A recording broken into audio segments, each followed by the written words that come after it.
The Canadian Association for Equality. Sounds good, doesn't it?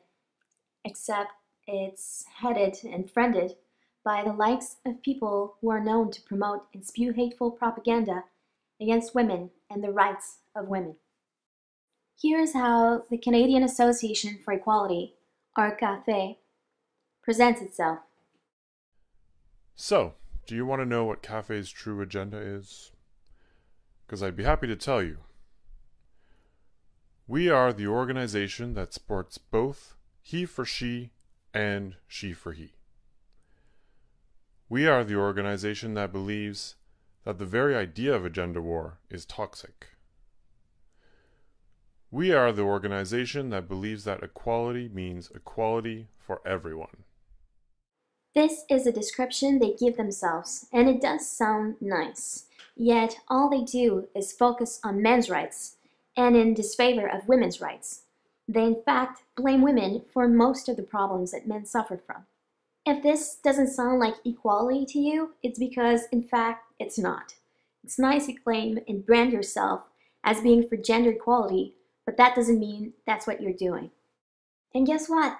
They're holding their first national conference ever this Saturday on September 17th. So let's have a look at who these people really are behind that great brand of equality. Justin Trottier is CEO of the Canadian Association for Equality and Executive Director of the Canadian Centre for Men and Families. He claims he's not a men's rights activist, but he has been at the center and the lead of an organization who has been banned from Toronto Pride Parade for being a hate group and for having values entirely contrary to that of Pride. The Canadian Association for Equality is also at the center of numerous controversial, hateful campaigns which publicize misleading information and statistics. They collaborate with groups such as A Voice for Men, which are notorious for hateful campaigns against women. These are hateful campaigns of propaganda against women and the rights of women, and clearly not in favor of gender equality. Trottier associates with people like Warren Farrell, a known MRA and rape apologist who wrote the book The Myth of Male Power. Let's have a look at some of the things Farrell claims in his book.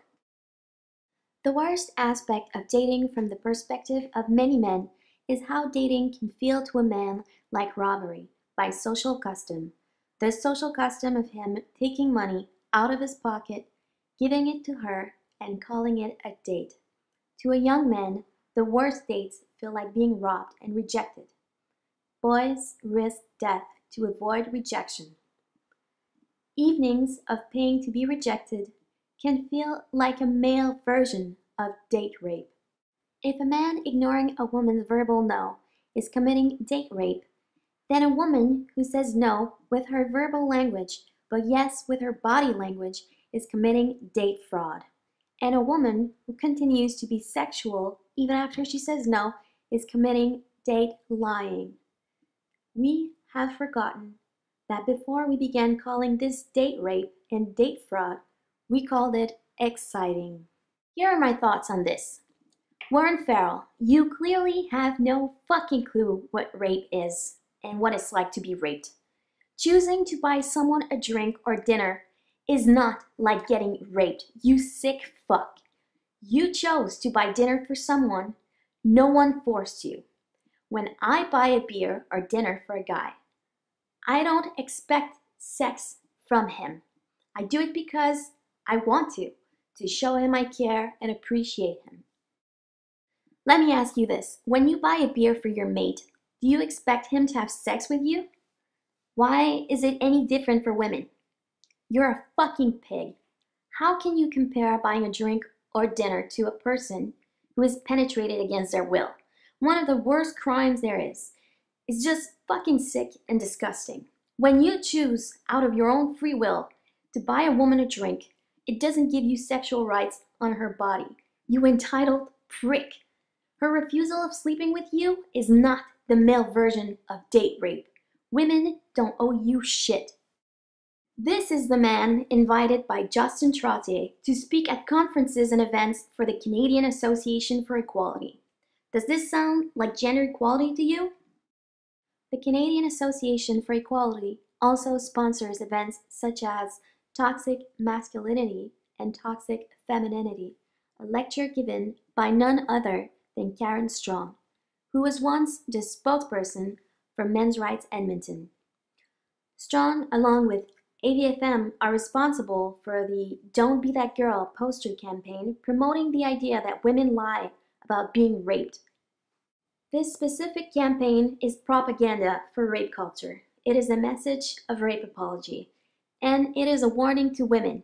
Don't come forward if you have been sexually assaulted because we will disregard your claim and accuse you of lying. The posters plastered in downtown Edmonton and around the University of Alberta were even taken down by the campus police because they judged the postering to have been done by a hate group. Karen Strong, who was at the head of Men's Rights Edmonton and at the center of this controversy, claimed responsibility for this campaign and even gave interviews to CBC about this. Men's Rights Edmonton was even opposed by male citizens, saying how that group, led by Karen Strong, is a hate group. Does this sound like Karen is really fighting for equal rights or even for men's rights? Does she sound like a good asset to the Canadian Association for Equality? Because it sounds like fucking bullshit to me. I guess it shouldn't be a surprise that Karen is a rape apologist. This is just one quote from an interview she gave, but this gives a good idea of her views on rape. You can find this interview on cultureontheoffensive.com. You can look for links in the description box. When a woman is raped by a man, it's absolutely horrendous, but it's still just one person victimizing her. The system does what it can to help her. When a man is falsely accused of rape, all the system either abandons him or attacks him. When a man rapes a woman, he holds her down and fucks her. When a woman falsely accuses a man of rape, she gets the government and the courts and the police to hold him down and fuck him, possibly forever. This is such fucking nonsense. How can you suggest that it is worse for a man to deal with the police and court system than being actually raped, forced against your will? That's fucking disgusting.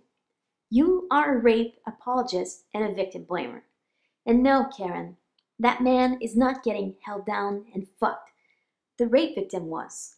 That man will go through procedures of the court system.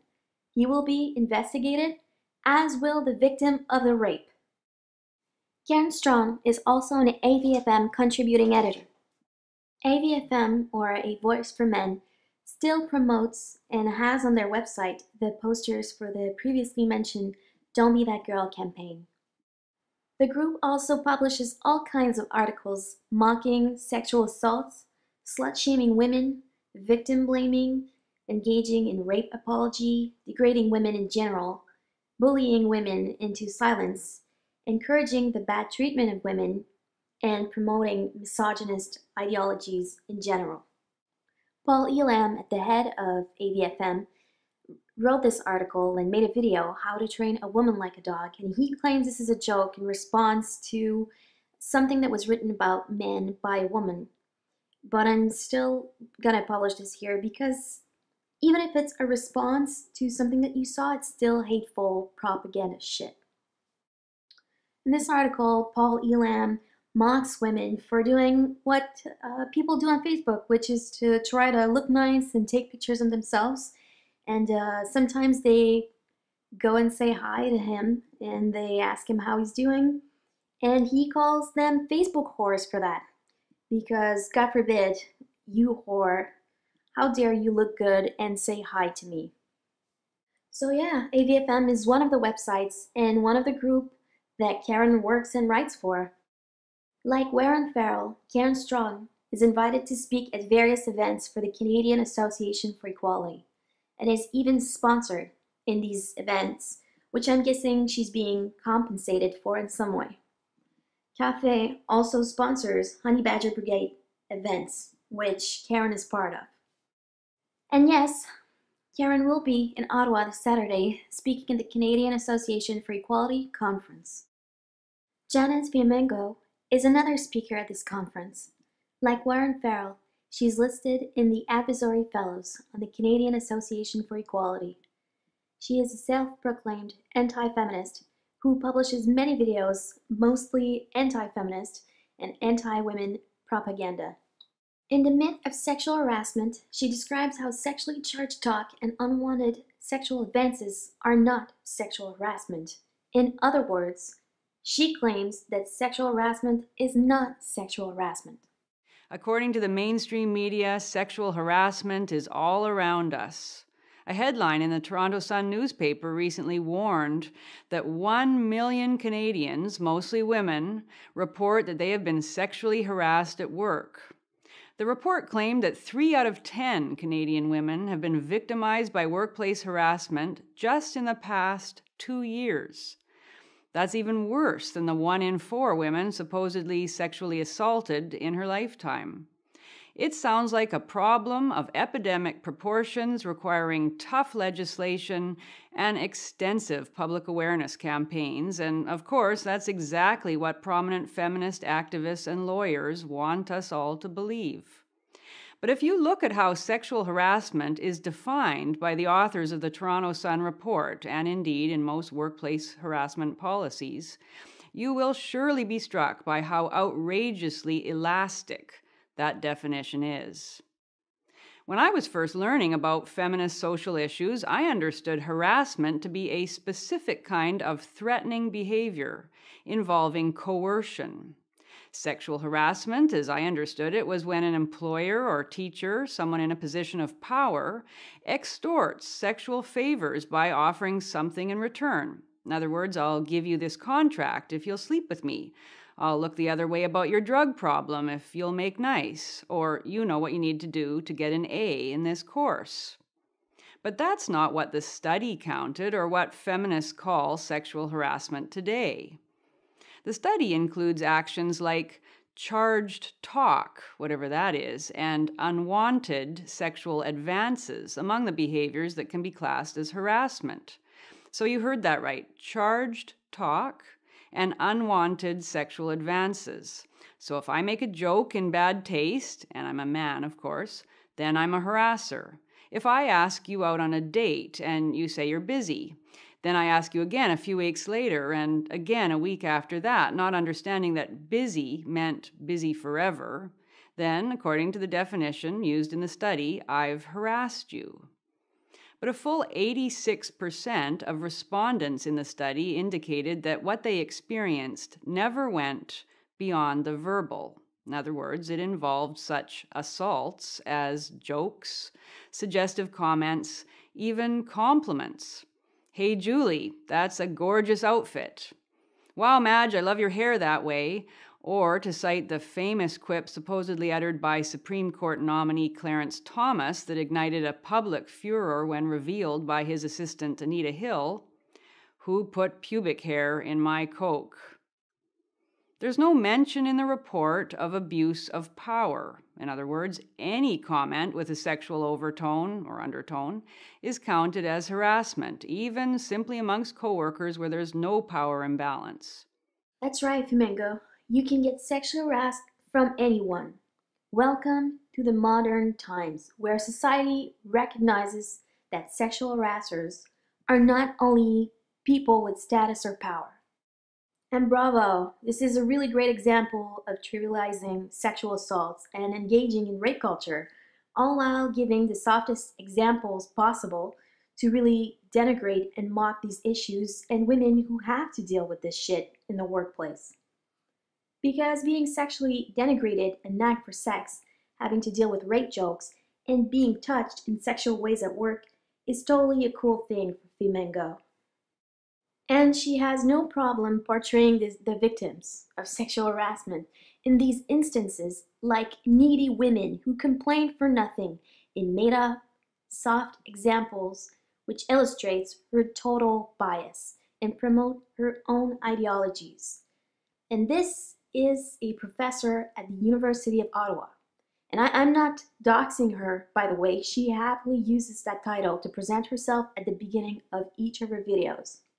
And since she is a professor, you would think she would know how to discourse a subject in an honest way. And yet everything she discusses is always tainted with the same bias in disfavor of women, with the worst possible examples and cherry-picked articles and studies. As with the now infamous Mary Koss authored rape survey, which, using very dubious methodology, found nearly every woman surveyed had been raped, so with this so-called study, based on misleading questions and the manipulation of data, anyone reading it with an open mind would have to conclude that the sexual harassment crisis is pure invention. Except for the men who get the call into the office. The complaint from the coworker apparently made uncomfortable or unsafe by inappropriate comments or actions the man can't even remember. So in Fimengo's grand logic, sexual harassment for women is non-existent, but it does exist for men, who are the victims of false accusation of it. Fimengo says the real victims of sexual harassment is in fact men. How much of a fucking bullshit double standard is this? How much fucking sense does this make to you? Does this sound gender equal? If you were to believe Fimengo, you would think sexual harassment in the workplace is non-existent, which means that Fimengo calls the victim of these forms of sexual harassment liars. Surely, all of you victims of sexual harassment in the workplace are having a collective psychosis, or you're all liars. In her video, The Stanford Rape Case, Fimengo engages in rape apology and victim blaming. I'll argue here that Brock Turner's sentence is quite harsh enough, and that his case, supposedly so clear-cut, reminds us that drunken sex and so-called rape are often very hard to distinguish. And a society that no longer allows honest public conversations about such matters, supposedly in the name of combating rape culture, is a society that doesn't protect women and, even more seriously, sets men up for false convictions. So doing 3 months of jail for a rape is a sentence that is quite harsh enough in Fimengo's mind. And like Brock Turner did, she dismisses the fact that he raped an unconscious woman and blames all of this on alcohol. But really, the pièce de résistance here is when Fimengo claims, in the name of combating rape culture, is a society that doesn't protect women and even more seriously sets men up for false convictions. Even more seriously. Let that sink in for a moment, because what Fimengo is saying here is that the possibility of being falsely accused is more serious than being raped. How very gender equal of you. Actually, Turner was not convicted of rape. He was acquitted of the rape charges in the case. He was actually convicted of sexual assault for penetrating the woman with his finger. "That's all?" my husband said when I told him about it. Well, it isn't really all, and it's bad enough depending on how one believes the whole incident unfolded. But no one knows how the whole incident unfolded, and even at the worst, it isn't the unimaginably violent and hideous atrocity that commentators keep insisting it is. So if no one knows, Janice, how can you claim the assault was not violent? And what the fuck is this "that's all" comment from your husband? Janice, your husband is not a moral authority on how bad a sexual assault is or not. Penetrating someone else's body without their consent is a sexual assault. Maybe you find that better than someone who is penetrated by a dick, but that doesn't mean it's the case. You don't make the rules. You don't choose what's better and what's worse. What Brock Turner did was sexual assault. If you had not cherry-picked the articles on this case to make this biased video, you would have found that Emily Doe had body injuries caused by this assault. The skin in and around her vagina was teared, scratched, and injured. She had dirt and pine needles stuck inside her vagina. And you have the nerve to claim this wasn't a violent act. You're a fucking pig. Both Turner and the woman were drinking heavily on the night in question. Turner's blood alcohol level was 0.17%, twice the legal driving limit, and the victim's was 0.22%, 3 times the legal driving limit. It's likely that both experienced severely impaired judgment. In the case of the woman, apparently, the alcohol means that she wasn't responsible for anything she did or said. And in the case of the man, it means that he was responsible for everything. No, Fimengo. It's not because she was a woman that she isn't responsible for anything, and because he's a man that he's responsible for everything. She's not responsible of anything because she didn't assault anyone. And he's responsible of everything because he fucking assaulted and penetrated someone without their consent. You cannot blame alcohol for this. And you can't blame a favor or disfavor of gender for this, Fimengo. The person who penetrated the other without their consent is the person who gets blamed because that's the person who committed a crime.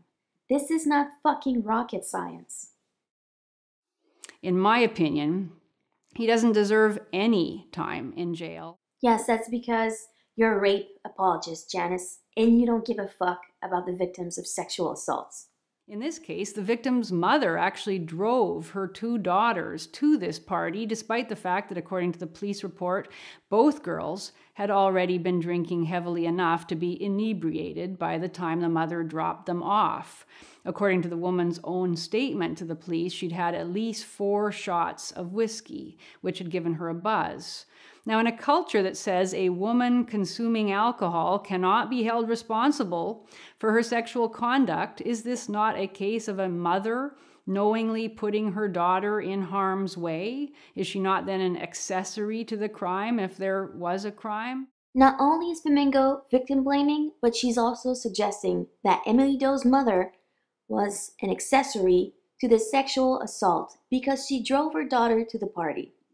And if Fimengo is suggesting this because she thinks she was responsible for Emily Doe's intoxication, let me remind you that Emily Doe was of legal drinking age, so that would be a bullshit argument. This might be a strange concept for you, Fimengo, but people who give other people rides to destinations where crimes are done to them did not contribute to that crime. If tomorrow you are too drunk to drive yourself to one of your classes to Ottawa U, so I drive you there, and then one of your students pushes you down the stairs, do you really think I should be held responsible in some way for that physical assault on you? Am I an accessory to that crime because I drove you there? It astonishes me how rape apologists like yourself seem to think everyone can be guilty of a sexual assault except the actual person who committed the crime of sexual assault. Your nonsense is fucking unbelievable. Janice Fimengo, one of the voices of the Canadian Association for Equality, and one of the speakers who will be in Ottawa on Saturday, September 17th for the first Café National Conference. These are the hypocrites who claim to be in favor of gender equality and yet are experts at bashing women, engage in rape apology, victim blaming, and in the case of Justin Trottier, befriends and hire people of the sort to speak and entertain guests at numerous events. Look, if the Canadian Association for Equality wants to open shelters for men and help men, I'm all for it. But stop bashing women and the rights of women in the process of doing so. And have some fucking decency and honesty and brand yourself as men's rights activists, which is what you are. You fucking bash women with hateful, misogynist, and false propaganda. Don't claim to be for gender equality. You're not.